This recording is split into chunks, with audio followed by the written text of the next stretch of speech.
and to make sure that the values and the needs of people in our communities are actually being addressed by our elected leaders, and that we are stepping up to really take that power back from the local level on up.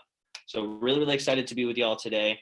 We're gonna have folks from all the organizations that are part of this coalition event introduce themselves, but just a little bit about what we wanna get out of this today. So we're coming together here to give an overview of what's happened at the federal level and dig in on what's missing and what we think is gonna continue to be major gaps in the needs for our communities from the federal level, because we know there's some serious power imbalance at the federal level, and they are not gonna do everything that we need to happen at the local level. So there's a really important role for us to be fighting for here in New Hampshire, to take that massive national campaign for a people's bailout, which has been signed on to by over 800 organizations around the country, and really figure out what is the most powerful and effective way for us to push for having priorities and policies in this moment of crisis that are putting people in planet first.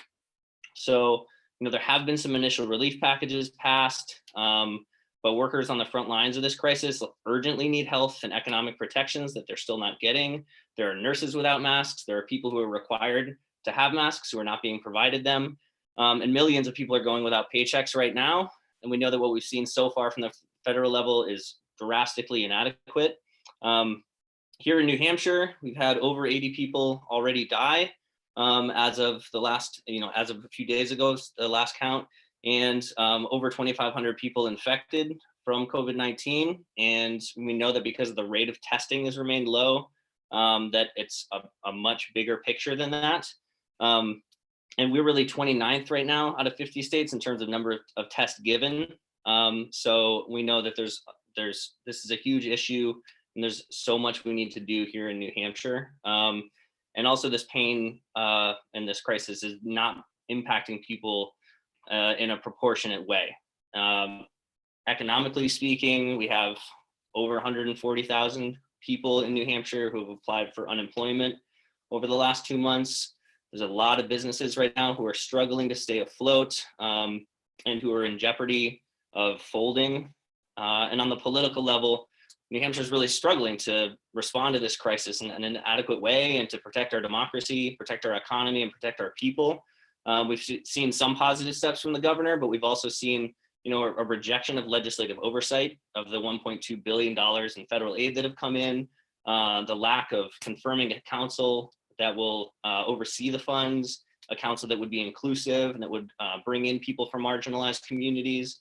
And we've seen some steps in the right direction in terms of protecting our voting rights, but there is so much more that needs to be done to ensure that we have a fair and equitable and accessible election this fall.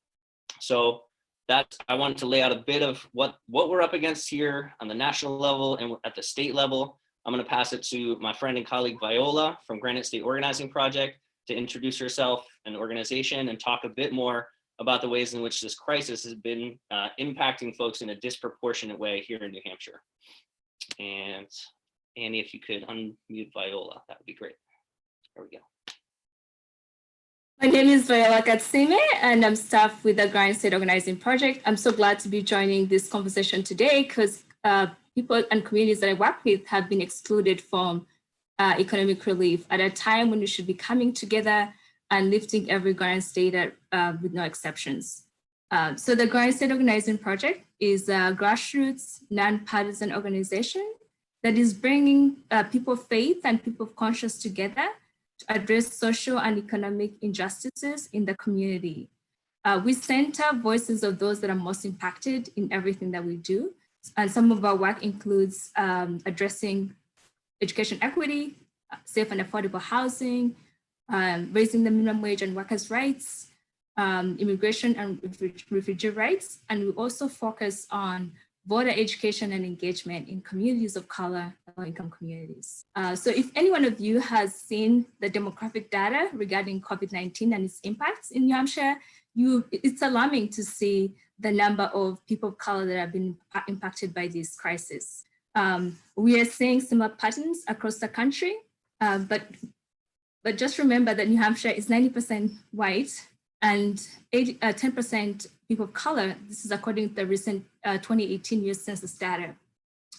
African Americans in New Hampshire make up 1.4% of the state's population, but they account for 5.6% of infections. They account for 3.8% of hospitalizations. And when it comes to Hispanics and Latinx community, which make up 3.9% of the state's population, they account for 6.8% of confirmed cases, 8.1% of infections. And among Asian Americans, the infection rate is at 3.2% and 4.7% of hospitalizations, and they're estimated only to be 3% of the state's population. All this data is, has been reported by the New Hampshire Fiscal Policy Institute in their latest briefing, which was released on May 3rd. So the picture we're seeing in New Hampshire is that people of color are disproportionately affected by COVID-19, health-wise, but also economic-wise. But let's not forget the anti-Asian sentiment that we are seeing as well, which is where we are seeing Asian Americans being blamed for the outbreak of the pandemic right now. But when I talk about people of color, historically, we've seen that African Americans have faced systemic inequality. And this shows up in health access, the likelihood of being insured and uninsured, social and economic factors such as jobs that are available to them, the housing situation. So we've seen that in some cases, there's overcrowding and in apartments, and they live in multi-unit housing. And so they have more people than bedrooms. So if someone is ill, there's no space for self-quarantine. And in that case, the virus is likely to spread more quickly. So this is no surprise by any means. Studies have also shown that African Americans in particular are more likely to have health issues such as asthma, which could be related to environmental injustice from living near pollution areas, near the highways, but they're also likely to have suffer from hypertension, to suffer from heart disease, which can all weaken the immune system, making them more vulnerable to contracting COVID-19.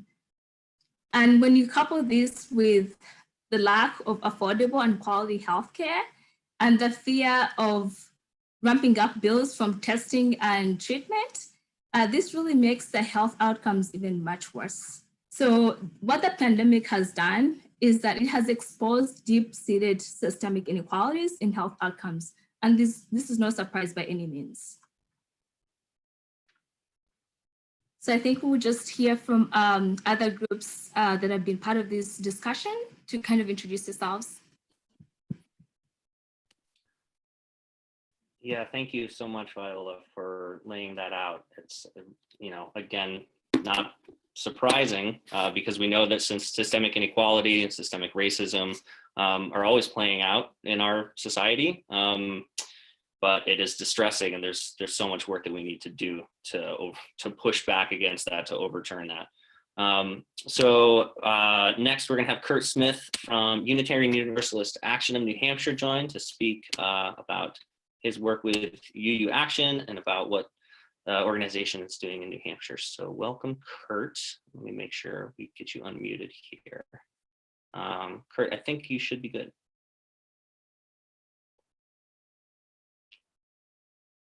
Can you hear me?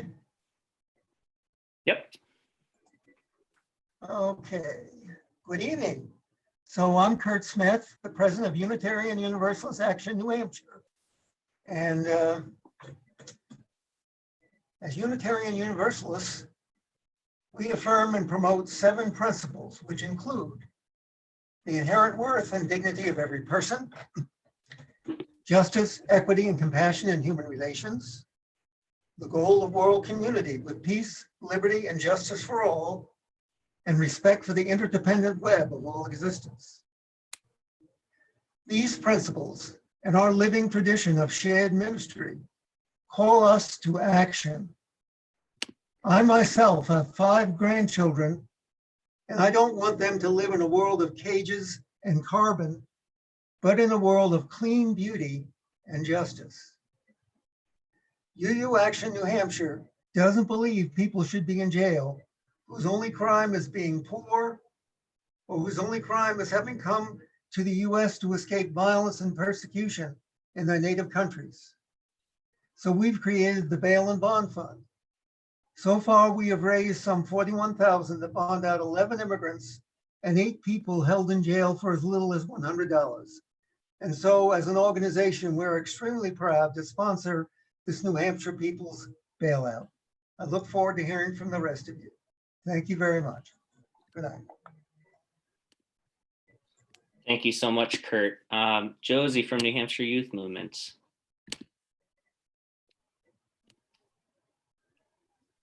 There you go. Hey everyone, my name's Josie. I'm the political director at New Hampshire Youth Movement, and I use she, her pronouns. New Hampshire Youth Movement is a movement of young people fighting for a livable future with good jobs, healthcare, and education in New Hampshire and beyond. So we work on a Green New Deal, Medicare for all, free college for all, and voting rights. And we're really focused on building and leveraging youth power in and outside of electoral organizing. So we're really proud to be fighting for people's bailout during this ongoing crisis, and really appreciate all the other organizations on this call tonight with us fighting to make sure our state meets the needs of our people in this time. So yeah, thanks all for being here. Thank you, Josie. And Jennifer Doobie from 350 New Hampshire. Hi, everybody. So my name is Jennifer, and I'm the pipeline resistance organizer with 350 NH. It's really great to be here tonight with everybody. 350 NH is a grassroots movement dedicated to stopping climate change and saving our economy. We're working to shut down the Merrimack Generating Station in Bow, and that's the last major coal-fired power plant in New England that does not have a shutdown date. And we're also working to stop the construction of new fossil fuel infrastructure in New Hampshire, such as Liberty Utilities' proposed Granite Bridge Pipeline and LNG storage tank project, which would transport fracked methane gas from Manchester out to the seacoast. We're pushing our leaders to develop renewable energy, such as solar and wind, and to help build strong, resilient communities. Investing in green infrastructure would help strengthen New Hampshire's economy for future generations. And I'm looking forward to get starting with this program tonight. Thank you, Jennifer.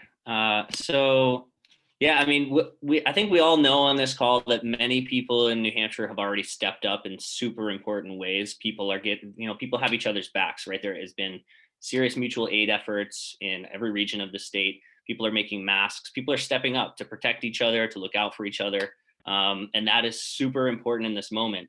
And what this is about is we know that we need to do this, right? We need to have each other's backs in this time. We need to support each other. But we also need to demand real leadership. We need to demand policies that are, that are actually responding to the level of crisis that we're seeing right now.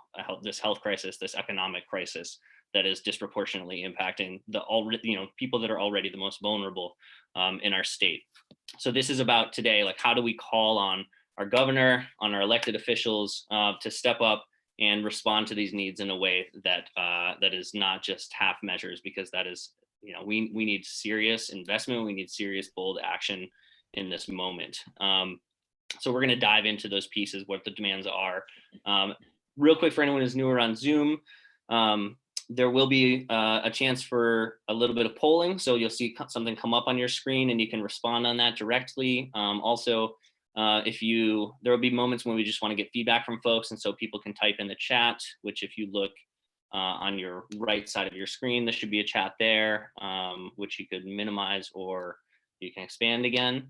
And if you want to react to something someone said, if you want to do an applause reaction or a thumbs up, that's another option at the bottom there for you as well. So if you're hearing something that you really agree with, yeah, I'm seeing some thumbs up and claps. All right, great. Folks are testing it out. So with that, I'm going to pass it over to Josie from New Hampshire Youth Movement and Kate Logan, who is our Director of Programming and Policy, to give us a bit of an overview of what's happened so far at the federal level and where we see the gaps as of now in terms of what has been passed with stimulus bills and what we're seeing as what is still lacking. So I will pass it to Josie and Kate, and I'm going to bring up a few slides for their section. before I do that, I'd love for folks to actually see Josie and Kate. So Kate, if you want to say hi so folks can see who you are first. Great. Hi.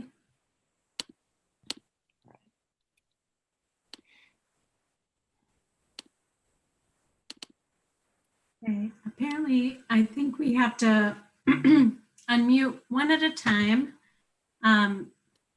So hello everyone, thank you for joining us tonight. I'm Kate Logan. I'm the Director of Programming and Policy for Rights and Democracy. And I prepared a little slideshow for you tonight. It might be an overview for many of you who are paying very close attention to what's happening at the federal level right now. But I'm hoping to make this a conversation that helps to focus what we need to be doing in the coming weeks. So I just wanted to give you an overview of what's happening at the federal level on COVID-19 with Congress, the good, the bad, and what's next. And so the next slide is focused on the issue areas that I'm going to be talking about tonight, primarily healthcare, economic relief, workers and small businesses, democracy. And when we think about each of these issues, we're going to be considering who and what has been left out of what Congress has done so far and what they intend to do in the coming weeks. So the next slide is on healthcare and what Congress has done so far in terms of the funding that they've created throughout the state. So we can move to the next slide. So as you may know, so far in the first three packages that Congress has passed, the good side of that is that they've passed some limited paid emergency sick days, paid emergency family and medical leave, and free COVID-19 testing for people with most insurance. The bad is that there are significant gaps in coverage for testing and particularly for treatment, and who and what is left out. In particular are a lot of immigrants in the United States. So folks with who don't have social security numbers, DACA recipients, green card holders, and particularly undocumented immigrants are not necessarily covered for COVID-19 testing, whether through Medicaid or Medicare or private insurance. And in particular, what is still not covered in our healthcare system in the United States is treatment for COVID-19 under private insurance and some forms of public insurance, particularly for our immigrant families. So we can move on to the next slide. Similarly, for economic relief, as you know, many of you have already gotten a check, especially if you regularly file your taxes. And there has been some money that has been particularly allocated to help states meet their public budgets, even though they expect revenues to go down, particularly bad situation for New Hampshire. However, the bad side of things, as far as what's happened so far at the federal level, is that there's been no clear rent or mortgage relief for those who simply can't pay for their rent or their mortgages right now. There will be no ongoing cash relief, as has been requested by some of our more progressive congressional members. There's been the creation of a corporate slush fund. So I think many of you have heard about the small business loans that have gone out and been taken up by a lot of large corporations, but smaller companies have had a really hard time reaching that money. And frankly, there just hasn't been enough money allocated for states. But as in the last slide, what we know right now is that immigrants, whether they have a social security number or not, have largely been left out of economic relief packages that have been passed at the federal level for now. and even their spouses have been. So while many of us with Social Security numbers have gotten a check, there are folks married to people with undocumented or documented immigrant status that have been left out of that package. Certainly undocumented immigrants and all documented immigrants have been left out of any economic relief checks that have been received by Americans.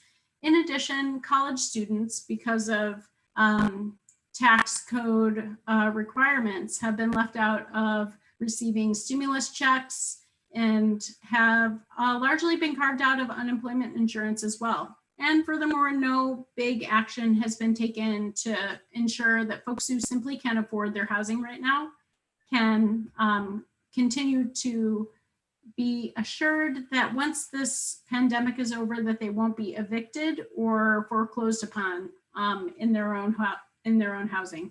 So we can move on to the next slide. The next area is workers and small businesses.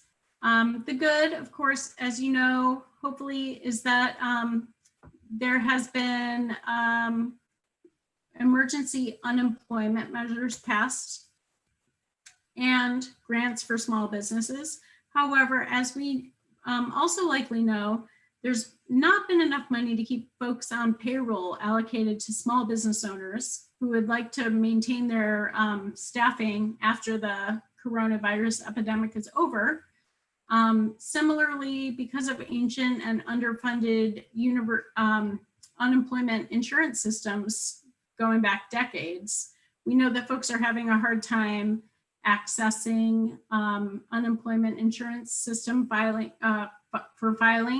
and are having a hard time getting their checks. And perhaps more importantly, emergency health and safety standards for frontline workers have not been passed at the federal level. So states are kind of up to their own to make sure that workers are protected in their workplaces when they're out there risking their own and families and their families' lives day to day when they're providing essential services to our communities. And finally, of course, who and what are left out? Definitely immigrants, once again, pretty much left out of every aspect of this. Small businesses would be violating the law to continue to provide paychecks to folks on their payrolls who are not documented workers. It's really hard for certain classes of immigrants to access emergency unemployment. And certainly we know that undocumented immigrants are not like receiving the full standard of care that they deserve from their employers and their safety standards in their workplaces. Every state needs more money. We need emergency standards for workers. Right now, we needed it several weeks ago. We still need it. And we can move on to the next slide. And finally, and something that impacts everybody who's on this call, certainly Congress just hasn't taken adequate action to ensure that fair and equitable and safe standards have been secured for our democratic process. So $400 million has been allocated by Congress to states to supplement their 2020 election process. 400 million for 50 states. It might sound like a lot, but it is a fraction of the amount of money that's provided for corporations to take out loans in this time. And we all know that we're going to have to radically change our election processes this year. So the federal government has not required any specific voting reforms, and they haven't given enough money for states, leaving out most voters in the United States from ensuring that they can have safe and fair election processes. So finally, what we can expect to happen next is that Congress is currently deliberating the next package that they expect to pass by the end of May. It will surely include many corrections to all of the areas that I've spoken of before, including some additionally like public education and higher education. So we expect them to do a little bit more around healthcare, economic relief, workers and small businesses, which they've already done a little bit more about since CARES Act 2, and hopefully a little bit more around our democracy, except that we can't expect that. So really, by the end of this month, we're going to have a very clear picture about what it's up to our states to do to fill the expected gaps. And as we know in New Hampshire, Governor Sununu has kind of put a vice grip on what can happen in our states. So it's going to be all the more important for us to advocate in the coming weeks, particularly around our immigrant families in our state and essential workers in our state, our democratic process, and more importantly, our economic recovery plan, not just economic relief, but what's going to happen next. Because I think many of the people on the call agree that we don't want to just go back. We want to go forward and imagine what an economy that is resilient to a pandemic can look like. So thanks for your time, and I'll turn it over to Josie. Yeah, thank you so much, Kate. So we just want to hear from you all. If you can just drop us how you're feeling in the chat, some takeaways you got learning about that, things that stuck out to you, what you're worried about in this time. We really just want to hear how that sat with folks and what they're getting out of what Kate just shared with you. Does it make you angry? Are you worried? Let us know.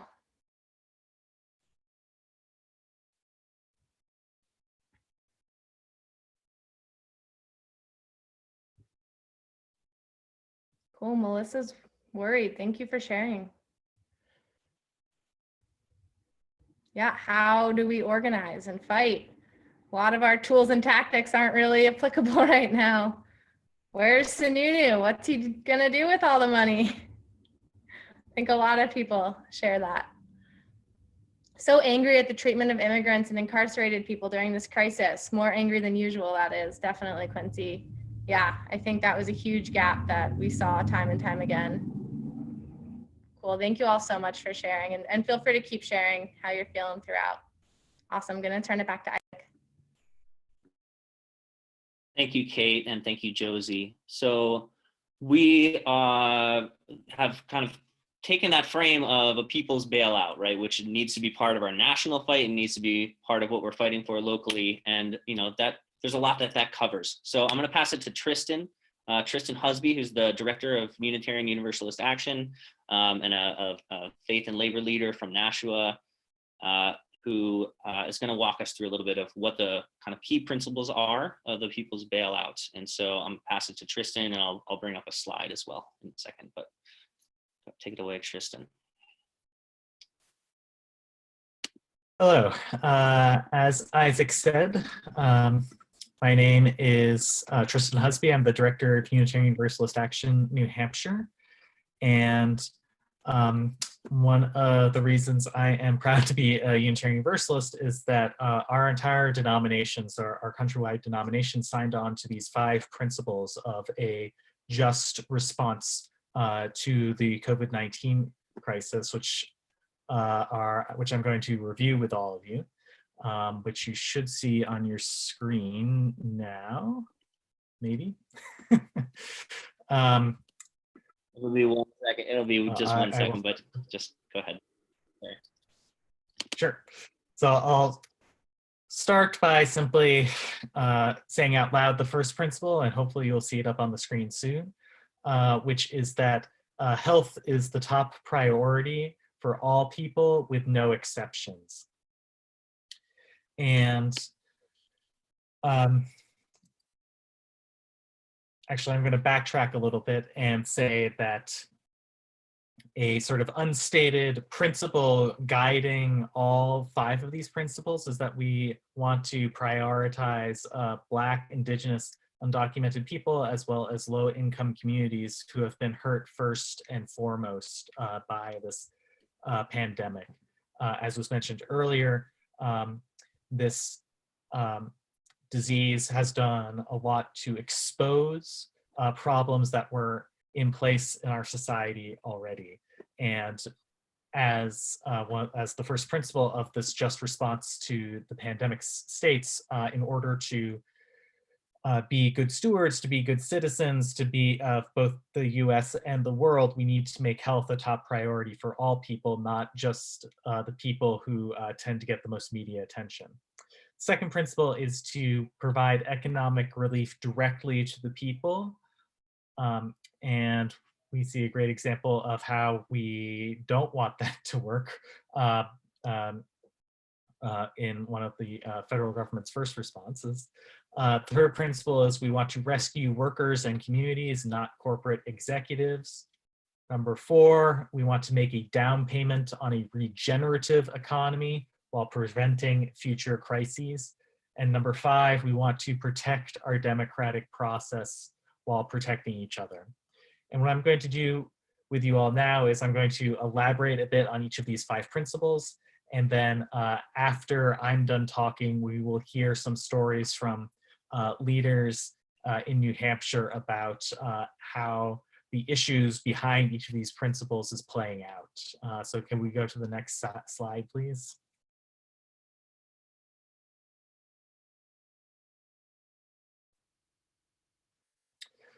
All right, so health is a top priority for all people with no exceptions. So part of our response to that is we want paid family and medical leave for all, and we want free COVID testing and treatment for all. As was mentioned earlier, unfortunately, this is just not the case that you can get tested and be confident that you don't have to pay for this out of pocket. And that is a change that we very much want to see. All right, can we have the next slide, please?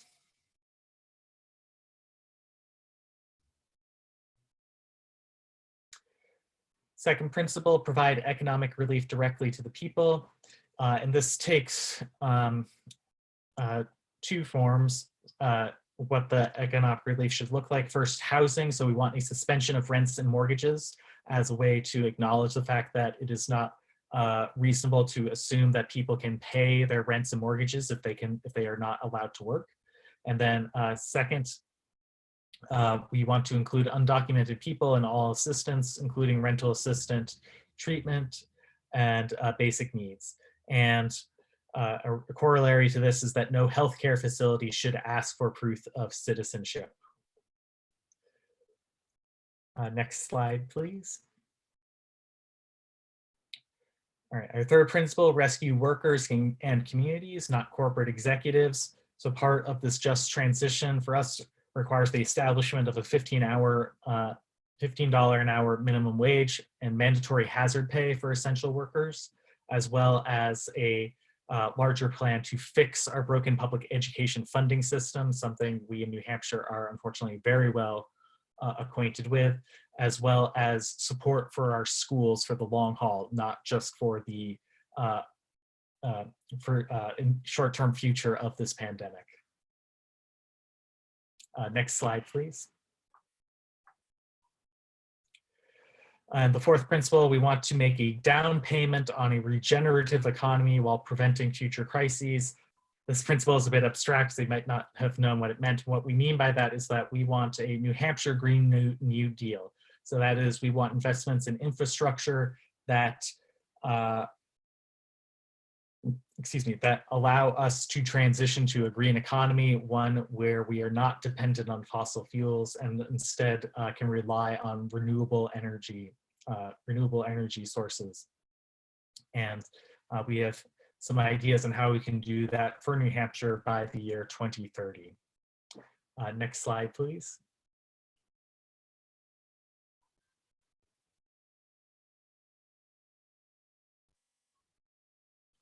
Next slide, yeah, great. And finally, we want to protect our democratic process while protecting each other. And this includes things like online voter registration as well as universal mail-in ballot availability. And that is coupled with a deep investment in educating voters on their rights and the establishment of proper measures for safe in-person voting. So right now, as our group has been talking about what the establishment of a true democratic process for the upcoming election is looking like, we are well aware that mail-in voting is not an accessible option for every constituency in New Hampshire. So we need to be creative on what it would look like to ensure that everybody who can vote does vote this fall and does so in a safe and healthy manner. All right, thank you so much. And I'm going to turn it back to Isaac now.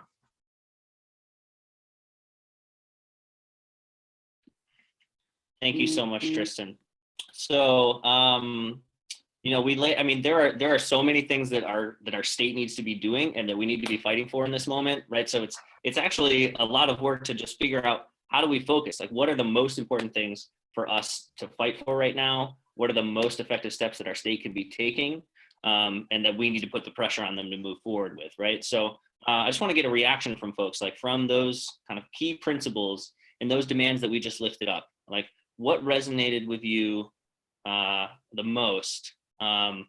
So we have a couple things up here as a poll that you'll see come up on your screen. So out of these things, like, what is to you feeling the most urgent to fight for?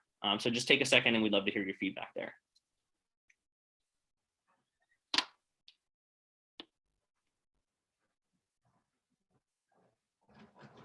All right, I'm seeing it's kind of varying as it goes here, but looks like a lot of people are feeling really urgent right now about protecting our voting system this fall, and making sure that we have expansion mail-in ballots, remote voter registration. It's about 40% of folks, about 25% of folks really feeling urgent around providing economic relief directly to people, beyond just this one stimulus check. Absolutely. But also really a lot of people too really lifting up the need for continuing the fight for renewable energy and a sustainable future. So that's yeah, thanks everybody for your feedback on that. I'm gonna end that one there. Cool, thank you so much. So thank you, Tristan, for laying that out. So we're gonna spend a little time kind of digging in on each, and we wanted this not only to be an opportunity for us to kind of give an overview of what's going on and then hone in on where we need to be pushing at the local level, but also to share stories from leaders in our communities about how they're being impacted in this moment. So we're going to spend a little time kind of going through each of the 5 principles in the New Hampshire People's Bailout. And first off, we're going to have, for the first principle, right? Health is the top priority for all people, no exceptions. Really excited to have one of our leaders from Rights and Democracy, Melissa Robinson, join us, who has been on our leadership team since this year, has stepped up in so many ways. Melissa is going to share a bit with us about healthcare, about how the health insurance industry has impacted her and her family in general, and then some of the particular struggles that have come up in the context of the pandemic.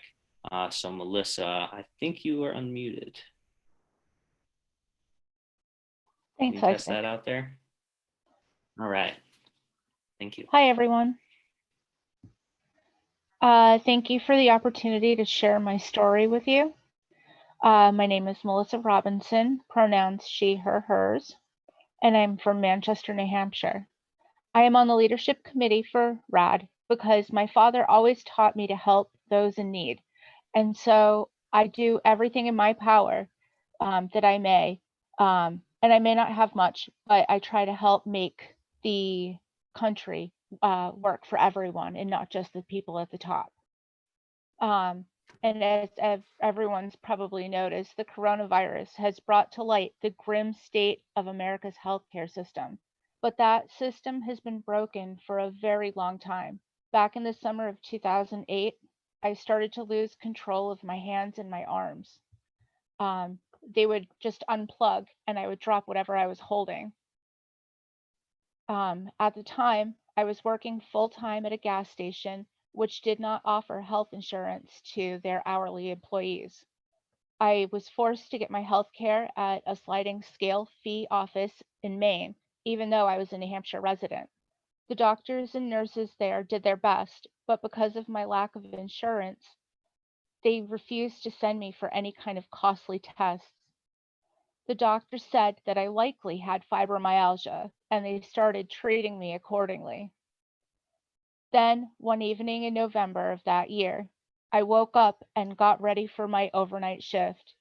My left eye felt weird, but I couldn't take the night off. Within 4 days, I had lost most of the vision in my left eye. For the next 2 weeks, I saw several different doctors and received just as many misdiagnoses.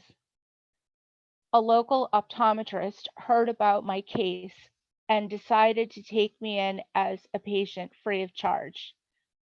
And because of his kindness, I finally learned that I had optic neuritis, but the damage to my optic nerve was permanent because I had not received the treatment in time. By December, I lost the vision in my right eye and my job, and then on Christmas Eve, I was told I had MS. I know that I'm not alone in my struggles, and that our healthcare system has led to many people having inadequate care and being diagnosed incorrectly or too late. Now, I am lucky enough to have Medicare, but I still get saddled with doctor bills ranging into the thousands because Medicare only covers 80%, and I don't qualify for Medicaid. The pandemic has made my situation even more difficult than it was before. Televisits to doctors are difficult. It's hard to have an accurate neurology assessment over the phone. My upcoming surgeries had been canceled. The MRI I need every year has been delayed until July. Plus, I'm still paying on all those doctor's appointments, along with my regular monthly bills, my rent and my utilities, and I have not received the stimulus check yet. With the rising cost of food and other supplies, I worry that I will be short on food much earlier in the month than I normally am. Most of us that rely on Social Security disability already have a hard time stretching our money to the end of the month because no matter how frugal we are, the amount of money we receive is a starvation wage. This is why I fight for Medicare for all, raising the minimum wage, affordable housing, and paid family leave, because I don't want other people to have to suffer the way that I have. No one should have to choose inadequate health care because their job doesn't offer them insurance, or they lose their insurance because they've lost their job. There is no reason why this country cannot have infrastructure in place that would work for everyone, even those of us who find ourselves at the bottom. Thank you for continuing to fight with me through the global pandemic. This fight is now more urgent than ever. Thank you so much, Melissa. If we were all in one space right now, which I wish we could be, there would be resounding applause for you having the courage to share your story and for your leadership and stepping up. People can hit that, like those reaction buttons or wave your hands. Thank you so much. This is so crucial that we keep in mind that the crisis right now is compounding what people are having to deal with. And the fact that we have a healthcare system that's tied to people's employment, it's so obvious right now how foolhardy having the system set up like that is, right? This is exactly the opposite of how we should be positioning people's health insurance. So thank you so much, Melissa. We're gonna move to digging in a little more on demand number 2, providing economic relief directly to the people. So I'm going to pass it to Viola, who's going to speak along with some members from Granite State Organizing Project. So we had earlier on from Kate's presentation that really laid out who has been left out of this economic relief. And it was very clear what families have been disregarded. of what communities have been disregarded, and that's mostly undocumented immigrants. And so what we're asking the state is to provide economic relief to all people during this moment. And so I'd like to introduce Alejandro Urrutia, who's a member of the Grand State Organizing Project. He's a retired medical professional. He's also on the board for the New Hampshire Interfaith Action Fund. He's a resident of Hudson and an immigrant leader and an advocate for immigrant rights in the state. He'll also be joined by Benefit Pelopole, who is an asylee from the Congo. March of this year, he won his case for asylum and is currently working on getting his family to the United States. Since getting his work permit in 2019, he has worked as an aide at Cochet Mountain School, but this spring, he was exposed to COVID-19 as part of his work, and he had to take off 2 weeks from his work to quarantine. So Alejandro and Bonifay, please take it away. Well, I'm going to, but first I admire and sympathize with everything that has been said already. And undocumented workers are the most vulnerable people down here in the United States. Undocumented workers aren't eligible for benefits like earned income, tax credit. They cannot get Social Security or Medicare benefits. Well, the IRS still wants undocumented immigrants to file their taxes, and many of them do. Around 6 million undocumented workers in the United States pay income taxes using a tax ID number. Undocumented workers fund public schools and local government services by paying sales and property taxes like everyone else. More than 11.6 billion are paid by undocumented immigrants in state and local taxes, accordingly to the Institute on Taxation and Economic Policy report. Undocumented workers still have payroll taxes for Medicare and Medicaid. The IRS estimates that undocumented immigrants workers pay about $9 billion in payroll taxes annually. The CARES Act requires recipients of benefits to provide a Social Security number, but undocumented immigrants, even if they pay taxes, do not have Social Security number. Many undocumented immigrants are the breadwinners of their homes, and many have no choice, but they are still working. But the question is, are working under safe conditions required to prevent disease transmission under the COVID-19 circumstances? As a physician, as a concerned individual about public health, I believe the negative impact of the well-being of many immigrant families is enormous because the limited access to healthcare, medication, and food. The idea to leave no taxpayer behind that would amend that they pair the CARES Act by adding an individual taxpayer identification number. Probably will happen, because many undocumented immigrants, even they don't have that a tax ID or Social Security number, but they are still cooperating with the economy and they are part of the society. So that's a big concern for me. Thank you. Thank you, Alejandro. And let's make sure Bienfei gets unmuted. Okay, I think you should be good. Yeah, okay. Thank you for this opportunity you give me this evening to share with you a little bit my story about how I was exposed to coronavirus in my workplace. I think was March 22nd, when I was a Sunday. I was home in my room because usually I don't work Sundays. Suddenly my boss called me and asked me to go to work in one program named Aspen. Okay, I didn't know if Aspen was just exposed to there is one guy who was infected by coronavirus. I think my boss too didn't know, and he asked me to go to work there. Okay, I went there, I worked, and I finished my job. After that, I went back in my room.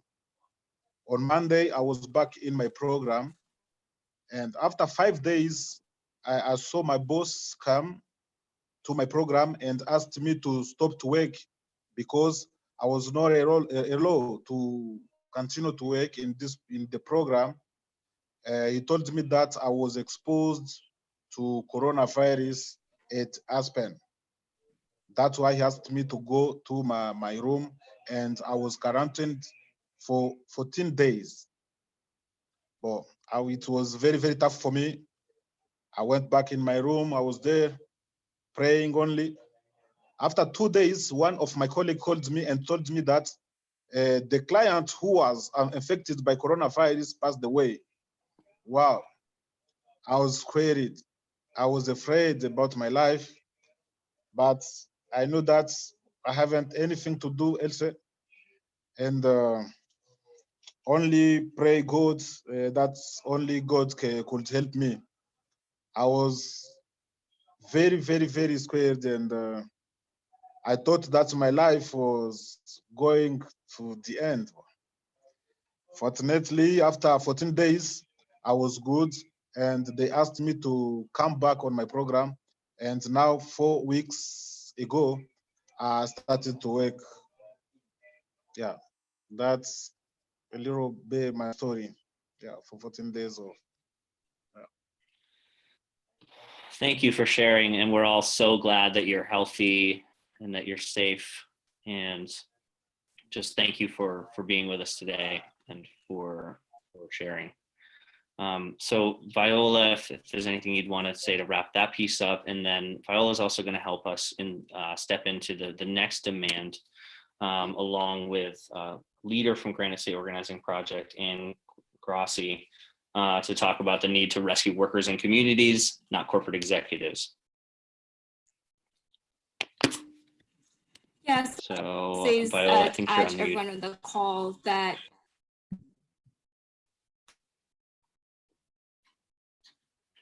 Viola, you're muted again.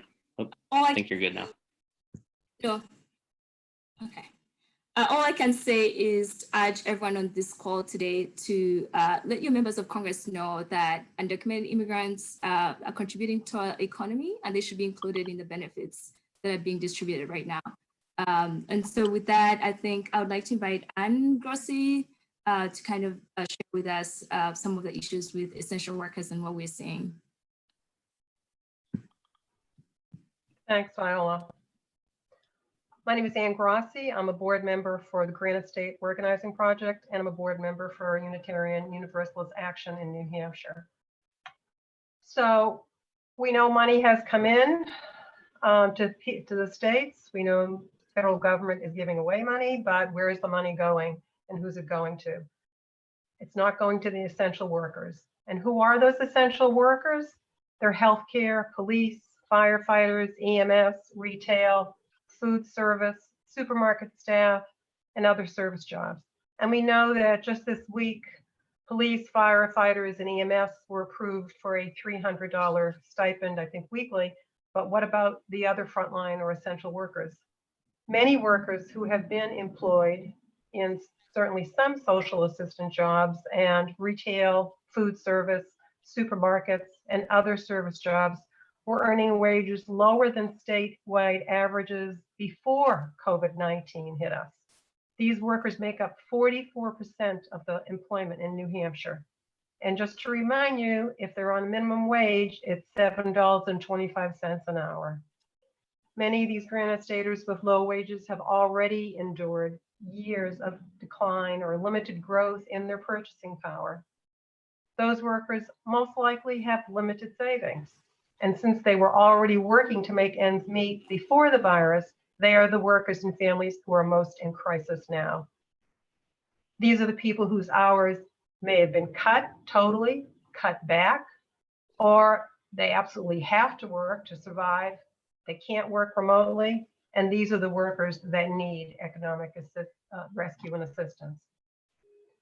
We've already heard about many Hispanic and Black or African Americans and how they're more likely to work in the service industry. We've heard about immigrants. They are also more likely to work in the service industry and are on the front lines. These are New Hampshire's essential workers. Communities of color, as has already been spoken about, are being disproportionately hurt. 1 in 14 non-Hispanic white people in New Hampshire live at or below the federal level. That's 1 in 14 white. However, 1 in 10 Asian people live at or below the federal poverty level in New Hampshire. 1 in 8 people if you're of 2 races, 1 in 6 if you're Hispanic, 1 in 5 if you're Black or African American, you live at the poverty level or below the poverty level. Those are the communities that need economic rescue. Some of these same people are those people that have lost their jobs. Some of these people have children and are trying to care for them and maintain a job. Some of them are single parents. Those people are working on the front lines and being exposed to the virus. And if they get sick, they do not have paid leave. These are the people who need economic relief, not the corporate executives or the corporations or large companies. We know that federal money has been given out in the relief packages and some have come into the state. We also know the federal money went to large corporations instead of small businesses. 2 days ago, a friend of mine who runs a small business that's been in business for 10 years and that a business that I frequent told me she's closing her business.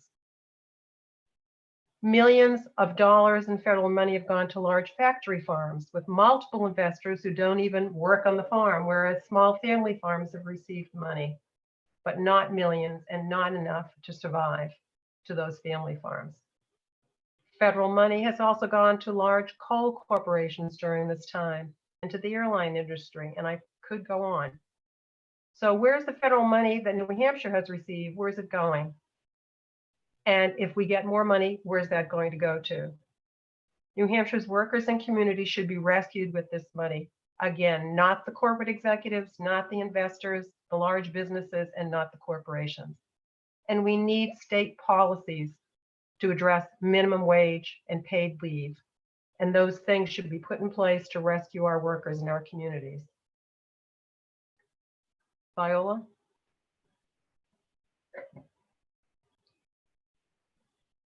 I'll pass it over to you.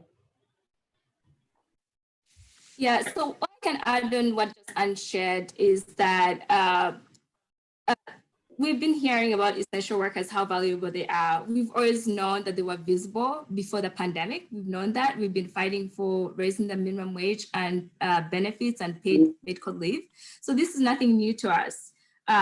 These workers are putting their lives on the line, and the lives of their families on the line.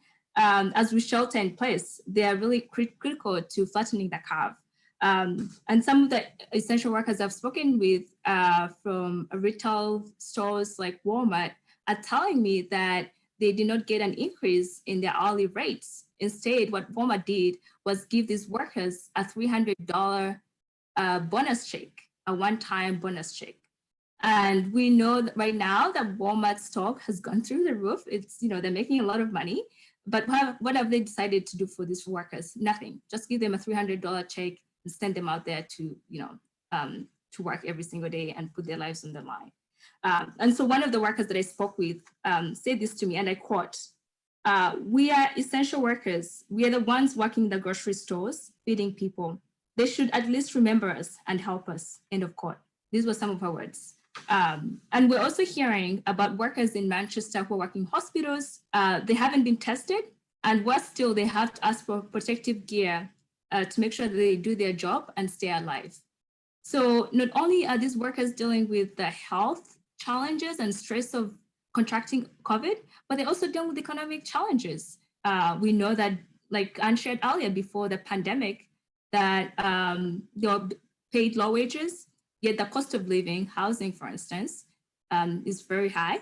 And we know that about 48% of New Hampshire renters spend more than 30% of their income on rent alone. And so that itself is a cost burden to families.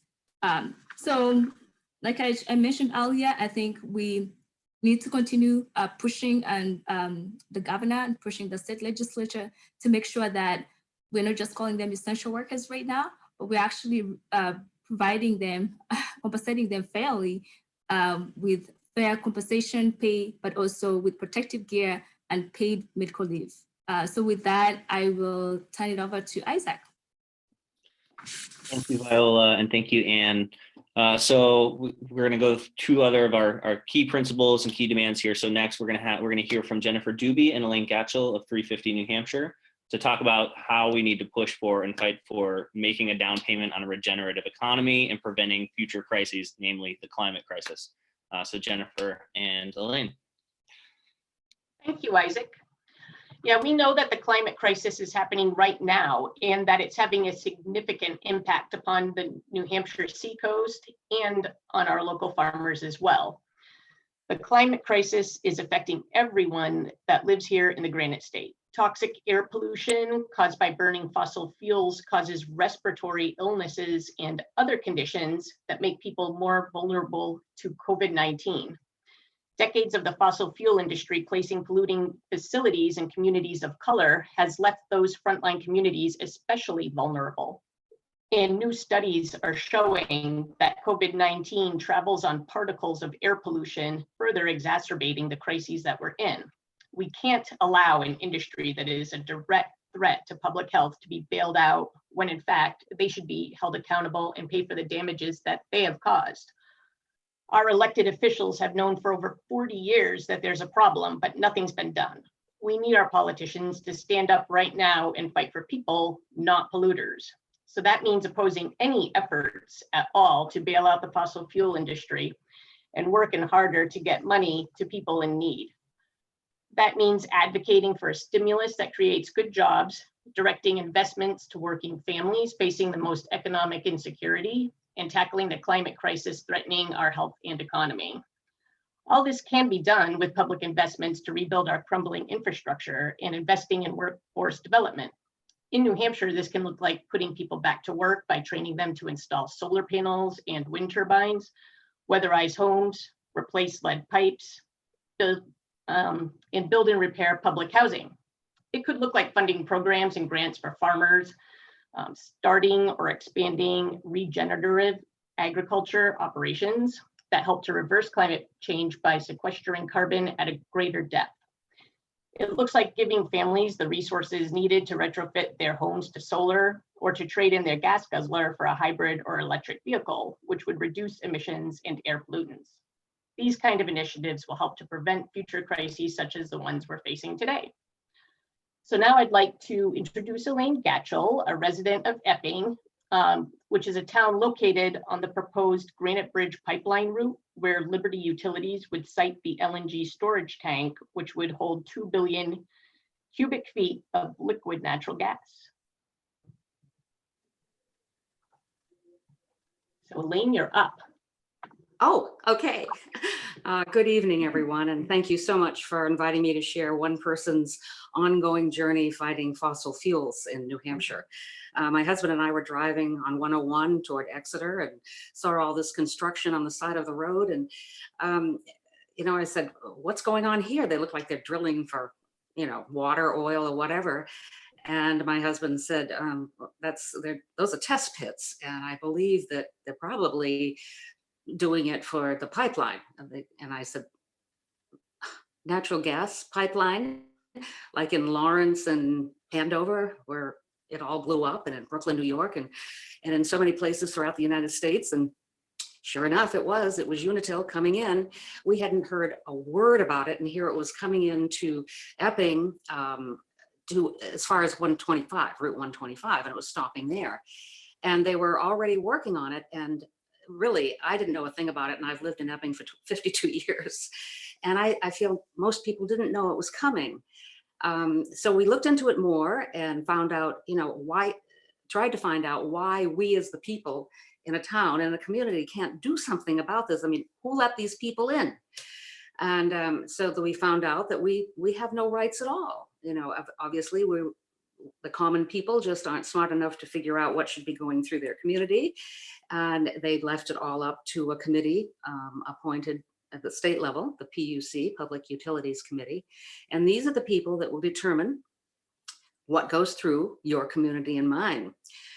And so that was already in process. And then we got word very shortly that not only was Unitil coming in, but Granite Bridge was also coming, and they were coming right through Epping on the 101 corridor, digging underneath the Lamprey River in 2 different locations, upsetting obviously the riverbed and all of everything on either side of the river. And the people from Granite Bridge came in full force, whining and dining. So many people here in Epping, seminars, and explaining that they were definitely coming through our town and going along the 101 corridor. The major east-west highway, if you're not familiar with New Hampshire, is the main highway. And thousands of people travel over this every day. So we decided to just get busy, and start protesting. My husband and I have fought 4 different times to keep our schools local, and we have succeeded, and we have K through 12 right here in Epping. We have a wonderful town, and we weren't about to sit around and just let this happen.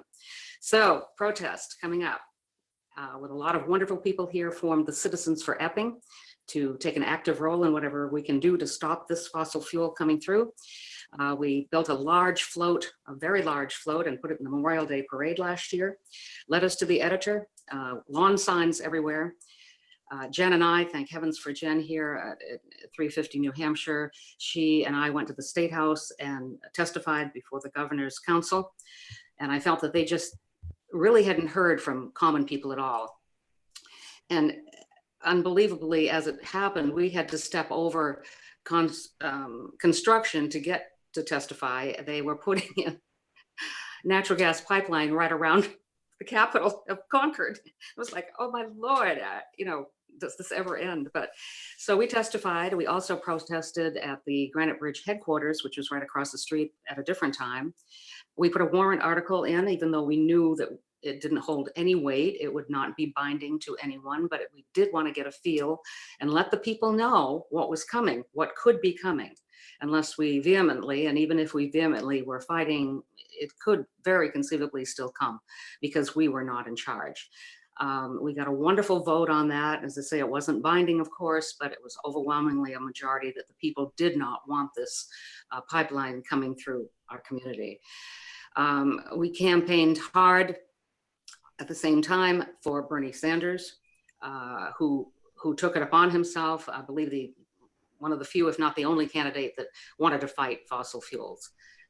So we did a huge campaign with him and had, it was very successful. I know all of you know that. But not only are we fighting the pipeline, but attached to this pipeline proposal was the huge tank, as Jen mentioned, larger than the famous one in Boston, if you can believe it. And it was going to be put in a quarry right beside the 101 corridor, and involving many acres surrounding that in order to keep up what had to be kept up, certain temperatures and so forth for that tank. So we had this horrible problem of fighting both of these things. It was a last ditch effort, I think, by the fuel industry to make a killing on money, obviously, before more and more people found out about it and found out that fossil fuels was not the energy of the future. And also at the same time, UNH, well, not at the same time, but a while ago, did an in-depth study about the need for energy in New Hampshire and declared that there was no more need, that this would be, overkill to put any more pipelines here. So we had that, backing us. But still, we knew that the race was on to fight them. We are still fighting them. We're keeping an eye on them every minute because it's easy to slip things through. And it's especially during a time when we are all very, very preoccupied, rightfully so, with the pandemic. So that's my story, and I'm sticking with it. Thank you for listening. Thank you, Elaine. Thank you for stepping up and for fighting for your community and for sharing with us your efforts to protect the safety and the well-being, not only of your community, but of the world. We really need to be at every opportunity pushing back against any new fossil fuel infrastructure and pushing for renewable energy that's not going to continue us on this path toward climate crisis. So thank you so much. So to take on the last principle that is about protecting our democracy while protecting each other, Josie Pinto from New Hampshire Youth Movement is going to speak about what we need to do to fight for fair, accessible, and safe elections for everyone this year. Cool. Hey everyone. So yeah, I wanna share a story before I tell you how we can take action. So growing up, every election, from the school budget to the general, my mom woke up at 4 a.m. to get to our polling location, to work a long day, to make sure that the entire voting process went smoothly. And she'd often be there till 9 or 10 every night. And despite her long day, I remember she always made time to bring me into the polling booth with her. She would close the curtain behind us as she whispered to me how we were gonna vote. On the drive home, she'd tell me why we voted that way and why it was so important to her. So when I turned 18, I really had a sense of how important that right was. And I worked really hard to make sure my fellow students shared that value. But we already knew before this crisis, it's hard to get people out to vote. Only about half of people who can vote do even. And those numbers are significantly lower when it comes to young people. So now that I'm working to get young people out to vote, and I know we're up against a critical election, to be honest, I'm feeling really scared that a lot of people won't vote due to their fears of coronavirus. So this fight is personal for me, and I really hope it's, personal for all of you as well. So I really want to take this opportunity to make sure everyone is aware of where the New Hampshire Campaign for Voting Rights is at in our fight to vote safe this fall. Luckily, we've ensured that everyone who wants to vote by mail can do that, but it's going to take a lot of education to make sure everyone knows their rights. So a recent update is that the fear of illness or actual illness is now listed under the category of disability when you request an absentee ballot.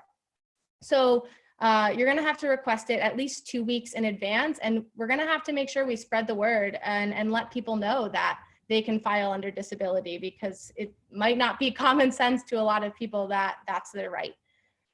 We also know that voting by mail isn't going to work for everyone. So we need to make sure that protections are put into place to ensure that people can vote safely in person as well. And lastly, there's some really important deadlines coming up to watch out for. So the deadline to switch your party registration is on June 2nd, and the filing deadline for running for office is June 12th.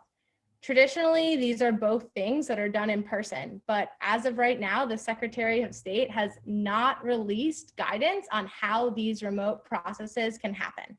So we need to be really loud and raise our voice together.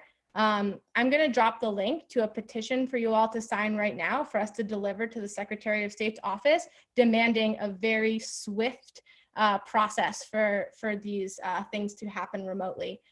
You can also just go to nhvotingrights.org and sign it.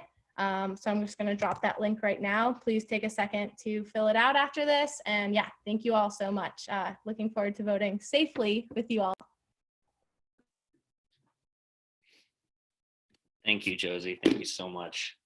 I know that there has been just incredible energy around the voting rights campaign in New Hampshire, and that many of us, like as leaders, many of our organizations are throwing down on this together, because we all know how critical it is that some of the changes that have been announced so far are steps in the right direction, but there is a lot of work needed to be done to make sure that we have clear processes, that this is accessible, that everyone can be in, and that the Secretary of State and the Attorney General move forward with all the things that we know need to be happening. So definitely sign that petition.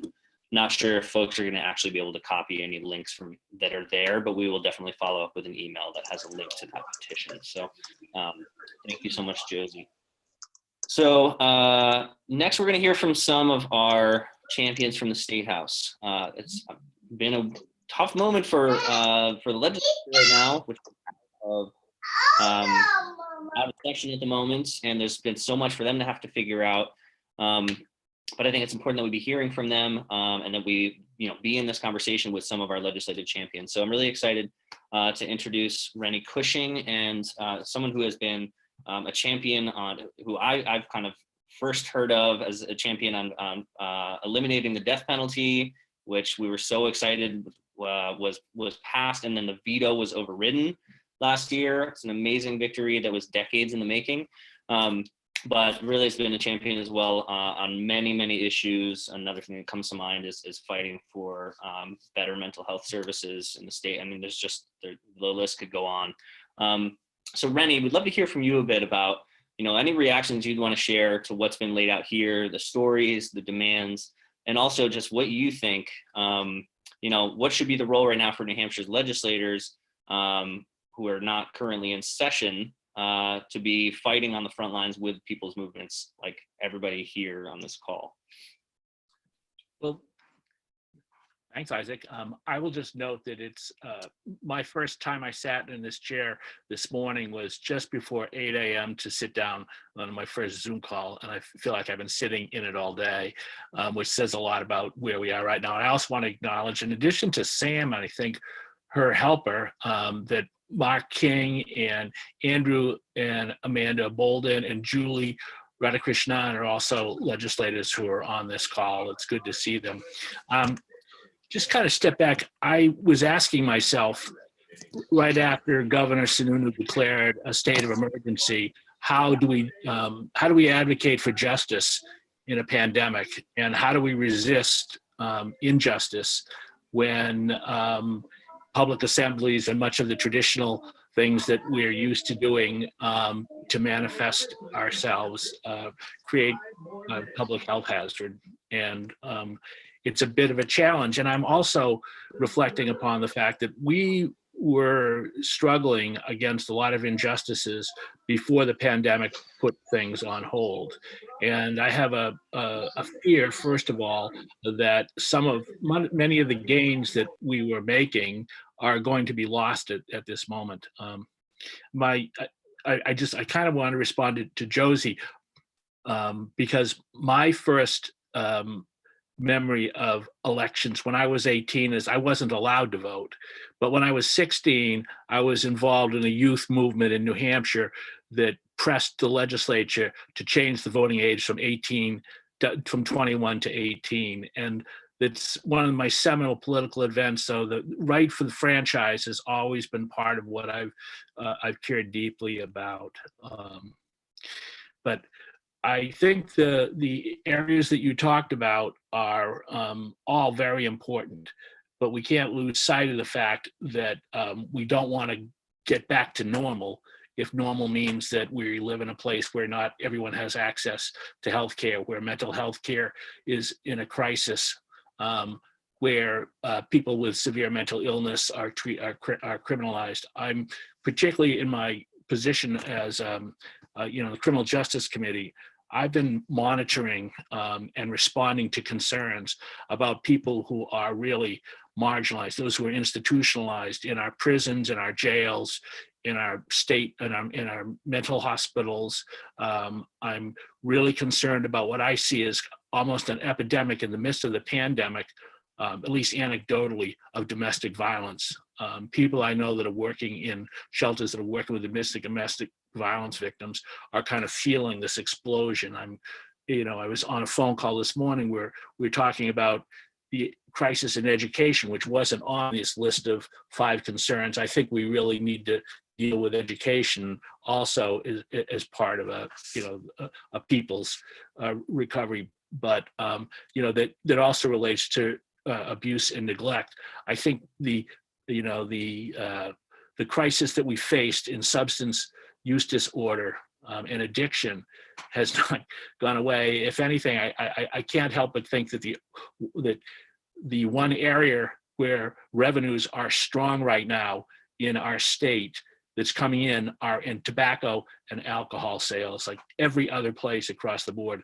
And I also, from my position as a legislator, have to sit through meetings and have an itinerary, listen to the itinerary of the unmet needs and the crisis that's really hitting so many areas of our society. I mean, the list, I get wary of the list, and I also, as a legislator, I know my other colleagues do this, have to respond in a triage way to the real concerns of people who are not being served, who are in desperate straits, who can't get access to the unemployment security, who are having problems with their health care, who are concerned about how they make rent. Those are all real things that we have to respond to in the immediate, but also, make sure that when we are responding, when we're moving forward, we don't let the underlying injustices that are structural in our state continue.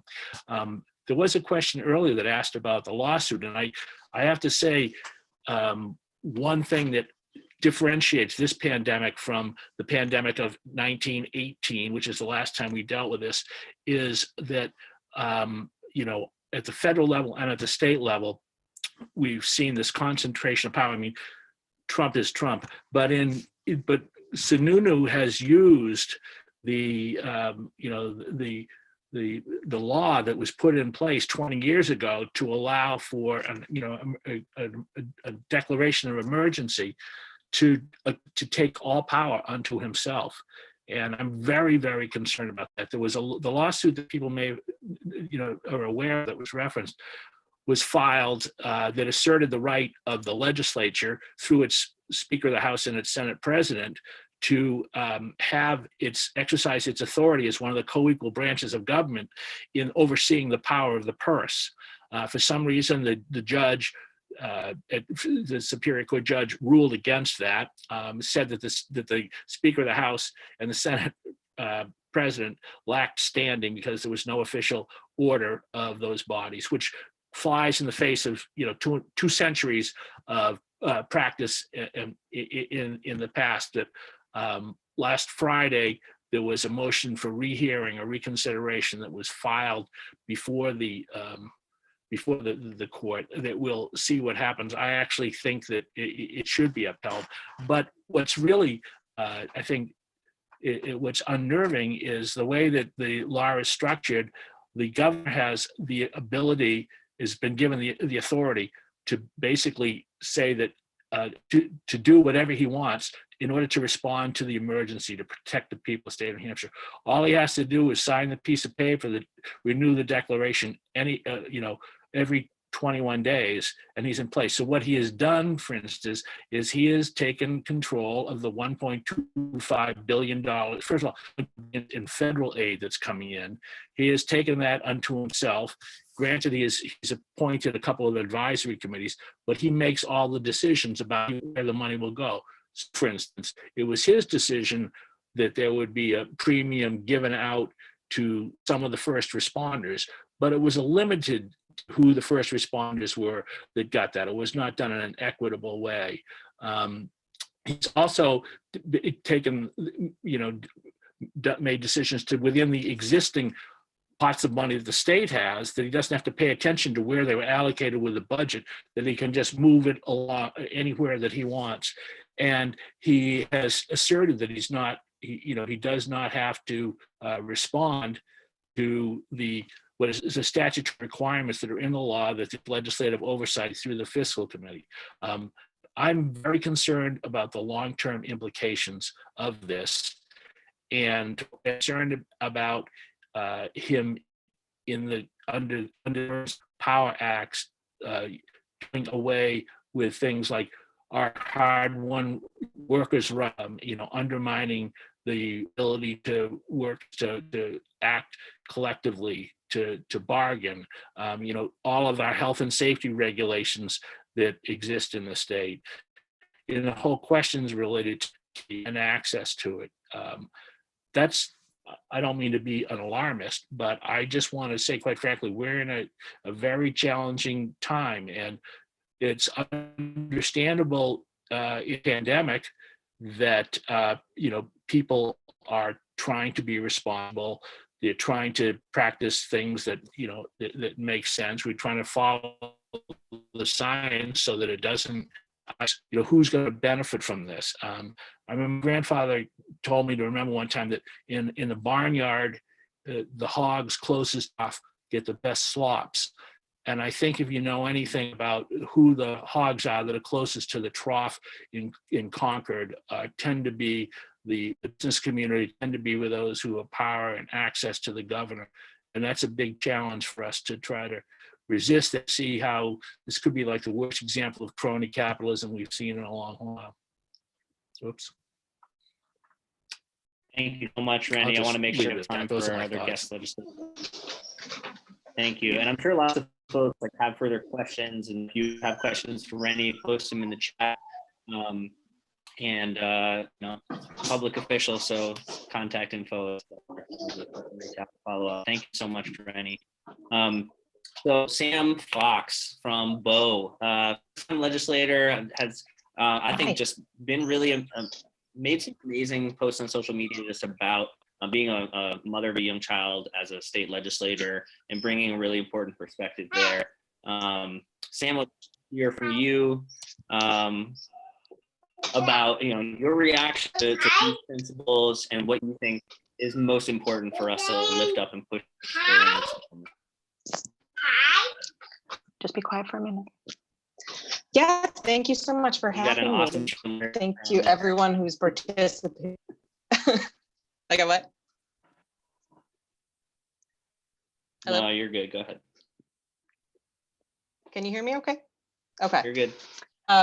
So yeah, thank you all for being here. I did an excellent job kind of outlining some of the kind of meat of what's going on up there. So I'll bring a little bit of my perspective as a freshman rep. So I'm learning a lot as we go, particularly from progressive leaders like Representative Cushing. I ran because I believed in better representing the diversity of our state, the background, gender, race, orientation, education. Like you said, I was a single mom, still am. And it's a lot to of yourself to all of us when we see a problem in our community, when we decide that we need to take action on it. It's been really rewarding to be able to do that. And I look to groups like you guys to make sure that you are working on some of those issues and helping us kind of stay on track. And you guys are really doing the meat of the work. And so I really rely on your guidance to make sure that I'm hitting the mark and that we're making sure that we're making progress on some of these things. And, I will say that we had a 2.5-hour Zoom meeting and with nearly 200 people on it. So we definitely itching to in whatever capacity we're able to. Obviously there's a lot of the realities of the time that we have means that it's going to take a lot of prioritization, specifically to provide immediate relief and prioritizing our long-term strategies so that we're continue paving that path forward. So I've joined on calling on the summertime forces and some sort of kind of new maintenance of some of these things, because there's a lot of work that we've been doing over the past 1.5 years, and we built it, and it's going to take a lot to make sure that we don't lose this momentum of some of the things that we've been working towards while we're kind of prioritizing how we're going to address these immediate needs. For me, I specifically ran to make a difference on things like education, paid family medical leave, and expanding voting rights. So, thrilled to be able to continue pushing those, especially over the summer. So thank you guys again. It's really nice to be here with you. It keeps my my spirits up for sure. Thank you, Sam. Thank you. All of our speakers, we're going to have just 30 seconds each for each of our organizations to talk about next steps. There are so many ways for us all to get plugged in and bring others in with us so that we can put down these demands. I will just say briefly for Rights and Democracy, we are doing a virtual time together every Wednesday evening from 4:30 to 7:30, where we join in on a Zoom. We do a little orientation and then we make calls and leave the Zoom open. So we're doing a lot of that outreach right now to have needs, connect them with the mutual aid networks, and also to bring them in on these same issues. And also on May 19th, we're doing a big healthcare event. It's going to be a full screening of the documentary Fixed, and we'll have a panel of experts and folks impacted by our healthcare system will speak after that. So with that, I'll pass it over to Josie or Jax to speak about next steps for New Hampshire Youth Movement. Yeah, I'll go. Awesome. Yeah, my only ask for you all is that you contact your legislators around the People's Bailout right now. Dropping another link, I'll make sure it goes out in a follow-up email, but as you all know, we have a very short period of time to demand this from our legislators. write to them, contact them, let them know you supported People's Bailout. Cool. Thanks, y'all. Thanks, Josie. Viola, next steps for Granite State Organizing Project.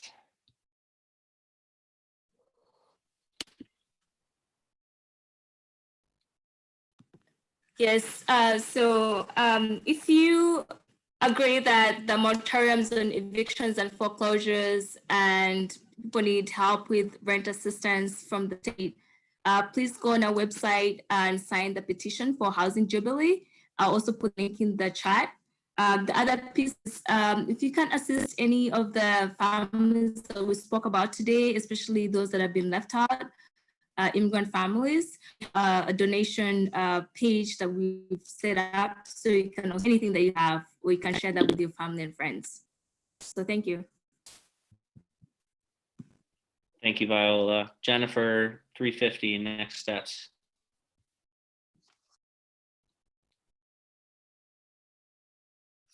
Okay, well, so many of us are doing our part to ensure the health and safety of our families and neighbors. The fossil fuel industry is looking to Congress and the Trump administration to bail them out with our taxpayer dollars.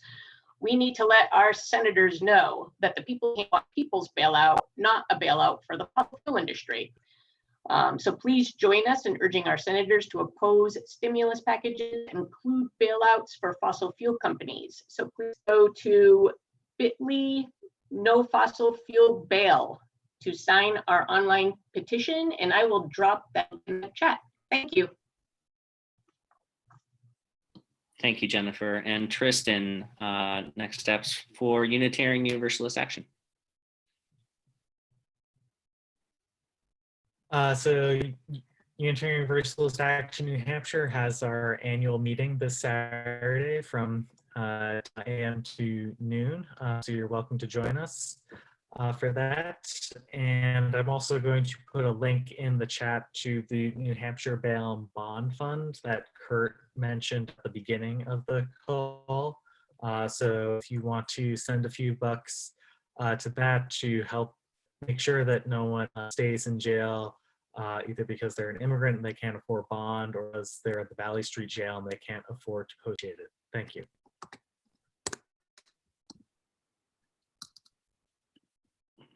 Thank you, Tristan. I wanted to send a big thank you to everybody who helped to plan and organize this event. There's a lot of research that went into it. There's a lot of preparation. Some folks stepped up and spoke and shared their story in front of many others for the first time tonight. So I just want to give a huge thanks to everybody who stepped up and spoke, who helped with bringing this together, and for everyone who joined us and everyone who is staying as active as you can in some really trying times. Do not hesitate to reach out. Stay involved. We will send a follow-up email to everyone with next steps. And this is the kind of moment that we organized for, right? Like, we are fighting for the systems that we need for the long haul, so that when crises like this happen, we're positioned to support those who are the most in need of support, rather than the way it's set up right now.